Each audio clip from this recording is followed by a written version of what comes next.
Hello everyone, I'm Colin Knecht. Today I'm going to show you how I made this little table, and this is to go right next to my favorite chair. And I already have a little table there, but it's really not big enough, so I wanted something a little bit longer so I can hold more stuff. So this table is going to be perfect. It's a pretty easy build and it doesn't take long to make, so stick around and watch me make this. I'm ready to do the glue up on the legs, and I wanted them 1 3/4 inches square, but I don't have any 2-inch material. So here's a little trick the old master furniture makers used to do. They would take a board like this, a wide board, and they basically would cut it in half, and where they cut it in half, those two pieces of wood will match up almost perfectly every time. So once you get that glued up, it's very difficult to tell that that was two pieces of wood. So I'm going to use the same trick.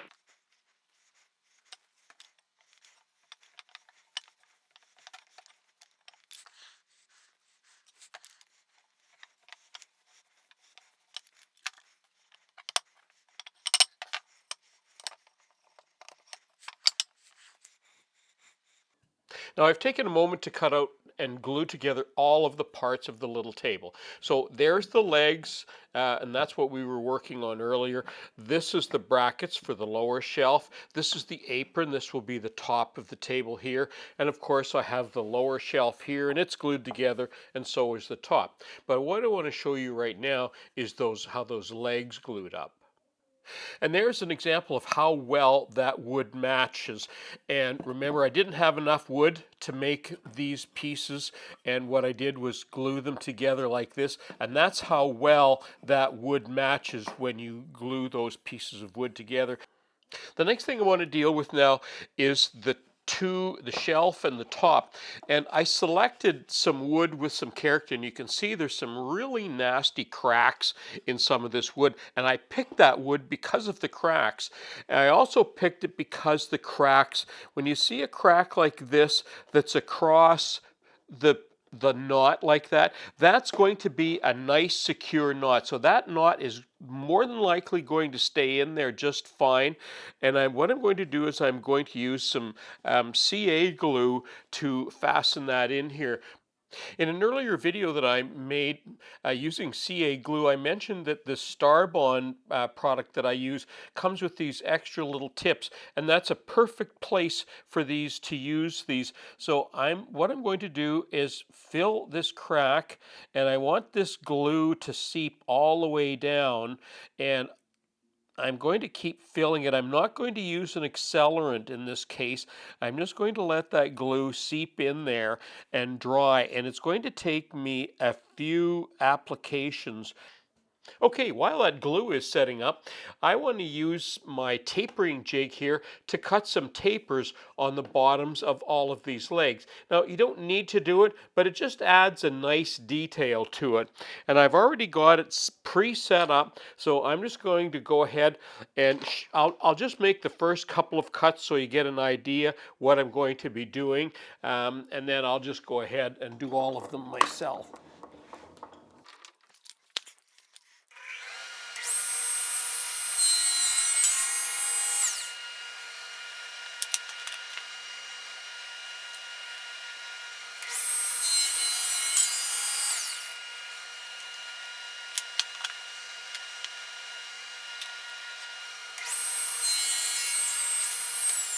The next thing I want to do is a little bit of a round over on all of the legs, and you can see how sharp this is. I just want to take that down, and I've installed a round over bit on my palm router, and I'm just going to do all this by hand.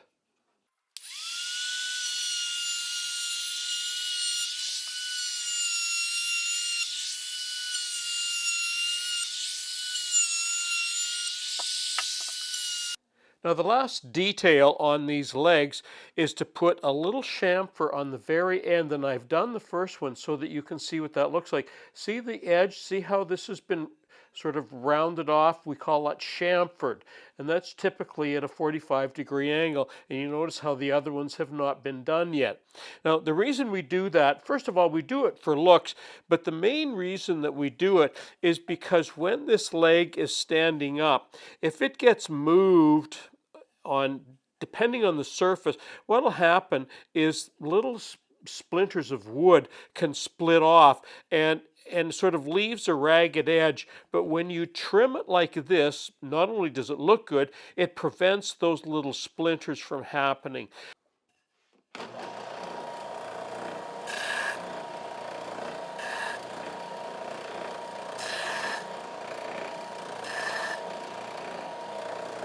There's all my legs all ready to go, and now comes the fun part of cutting the joints.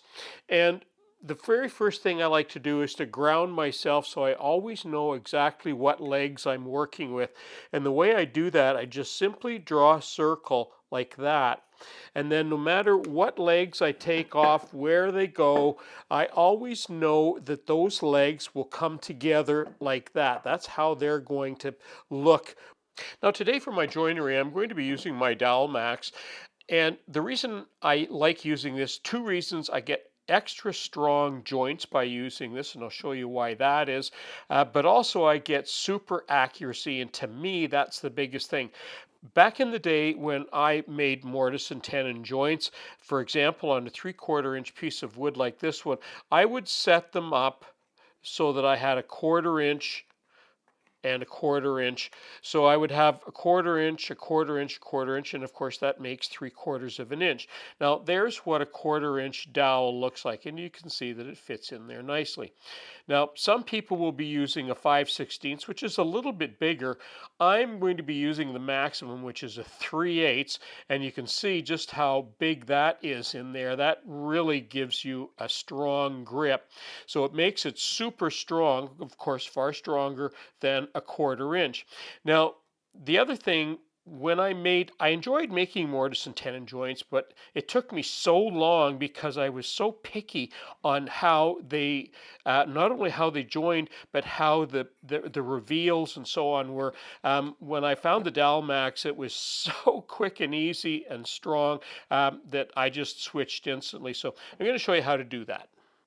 Now, the first thing I want to determine before I set up the jig is how much of a reveal, this is called a reveal in here, how much of a reveal I want in there, because I don't want this, of course, up to the very front. I want it back a little bit. So I'm going to pick it about there, and I even have a spacer for that. So let me show you how that gets set up. So all I have to do is back off the screws. I have a spacer in here that fits right in there. Tighten that down, and now I have a perfect reveal.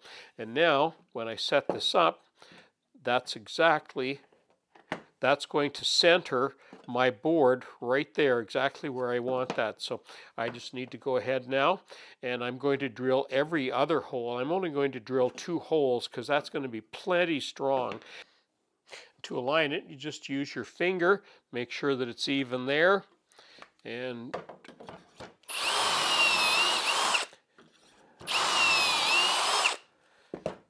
now I'm going to do the 2 lower holes. Now I need to drill holes in the apron. I'll do that first of all. And I want to take the spacer out because we're not using that. We're going to be right into the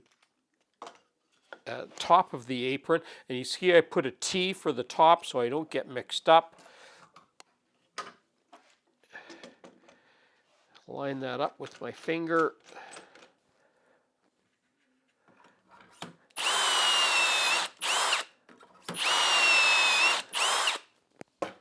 So there's all my joinery. It's all ready to do a dry fit. That's taken me maybe 20 minutes.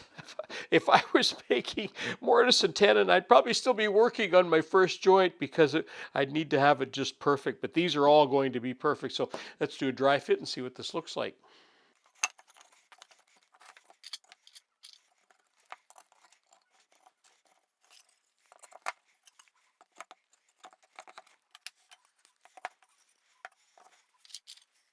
The next thing I need to do now, I'm going to be sanding everything down. Then we're going to pre-finish it, and then we'll finally put it together after it's pre-finished. And this is precisely why I made this speed sled for cutting wider panels like this.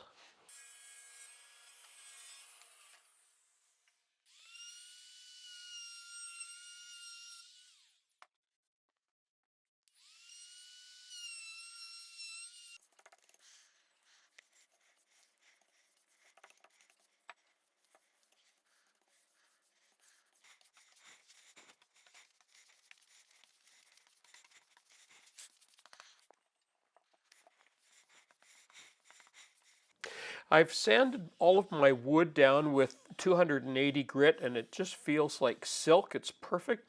The next thing I'm going to do is put a top finish on now. In my case, I'm using a product called Osmo. I've used this product for many years. Well, I've given all of our pieces 3 coats of finish and I'm ready for the final assembly. So we'll speed that up so you can see what that looks like.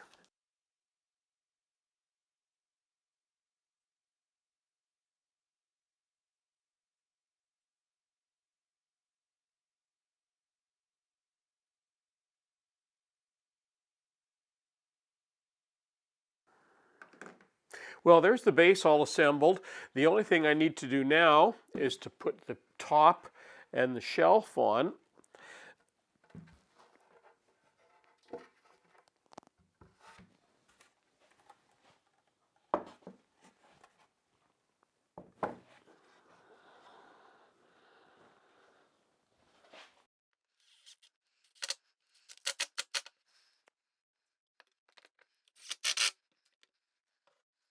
Well, that concludes my video for today, and now I have the perfect table to go right next to my favorite chair.